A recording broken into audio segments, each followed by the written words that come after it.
कभी सोचा है भूतों की बारात कब और कहां सबसे पहले देखी गई थी? ये रहस्यमयी बारात उत्तर प्रदेश के एक छोटे से गांव में पहली बार देखी गई थी। कहते हैं जिसने इसे देखा उसकी आंखों ने ऐसा मंजर पहले कभी नहीं देखा था। उस रात क्या हुआ जिसने उस शख्स की जिंदगी हमेशा के लिए बदल दी?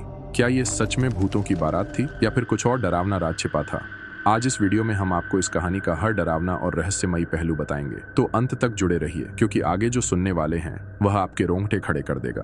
यह कहानी उत्तर प्रदेश के एक छोटे से गांव की है जहां महाशिवरात्रि की रात कुछ ऐसा हुआ जिसे आज तक कोई नहीं भूल पाया। उत्तर प्रदेश के एक छोटे से गांव चंद्रपुरा में यह वाकया हुआ। गांव में शर्मा नाम की एक परिवार रहता था जो खेती बाड़ी कर अपनी जिंदगी चलाता था। इस परिवार में एक लड़का था यश, जो खेती बाड़ी में अपने माता पिता का हाथ बंटाता था। उस रात यश को खेतों में पानी लगाने के लिए जाना था क्योंकि सिंचाई का समय आधी रात का था। चांदनी रात थी लेकिन हवा में एक अजीब सा डरावना सन्नाटा पसरा हुआ था। यश ने अपनी लाठी उठाई, टॉर्च ली और खेत की ओर चल दिया। गांव से बाहर का रास्ता कच्चा था, दोनों ओर घने पेड़ और बीच बीच में झाड़ियां थीं। जैसे ही यश ने खेतों की ओर कदम बढ़ाए, आसमान में बादल गरजने लगे और बिजली चमकने लगी। पौधों के पीछे से कहीं दूर से बारात की आवाज सुनाई दी, ढोल नगाड़े की आवाज और उसके साथ घुंघरुओं की खनक।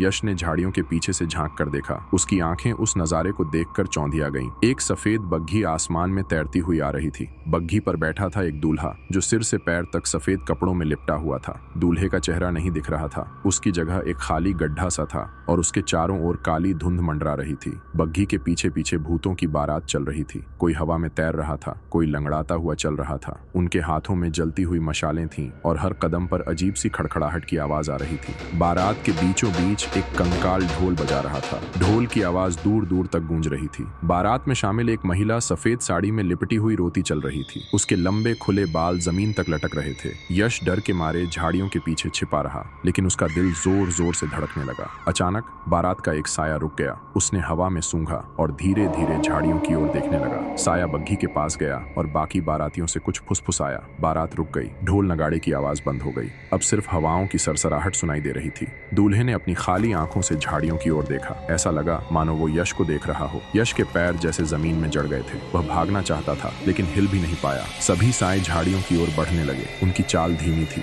लेकिन उनकी परछाइयां तेजी से यश के पास पहुंच रही थीं। एक साया झाड़ियों के पास पहुंचा और अपने लंबे नाखूनों से यश को बाहर खींचने की कोशिश करने लगा। तभी यश को जोर की चीख सुनाई दी। वह चीख इतनी डरावनी थी कि उसकी आंखें अचानक बंद हो गईं। जब उसने आंखें खोली तो वह सुबह हो चुकी थी। वह पौधों के पीछे जमीन पर पड़ा था। चारों ओर सन्नाटा था। यश हड़बड़ाते हुए उठ खड़ा हुआ और तेजी से घर की ओर भागा। घर पहुंचकर उसने अपने परिवार को सारी बात बताई, लेकिन किसी ने उस पर विश्वास नहीं किया। गांव में भी उसने ये बात बताई, लेकिन कुछ ने इसे सच माना तो कुछ ने इसे उसका वहम कहा। लेकिन असली डर तो यश के लिए अब शुरू हुआ। हर रात उसे वही भूतों की बारात सपने में दिखने लगी। बग्घी, दूल्हा और वो साए सब उसके सपनों में आकर उसे घूरते थे। सपनों में वही ढोल नगाड़े की आवाज, वही खड़खड़ाहट और वही सफेद साड़ी में रोती महिला। सब कुछ बिल्कुल असली लगता। एक रात यश को लगा जैसे कोई उसकी खिड़की के बाहर खड़ा होकर उसे देख रहा है। उसने हिम्मत करके खिड़की खोली लेकिन वहां कुछ नहीं था, सिर्फ वही सन्नाटा। अब हर रात यश को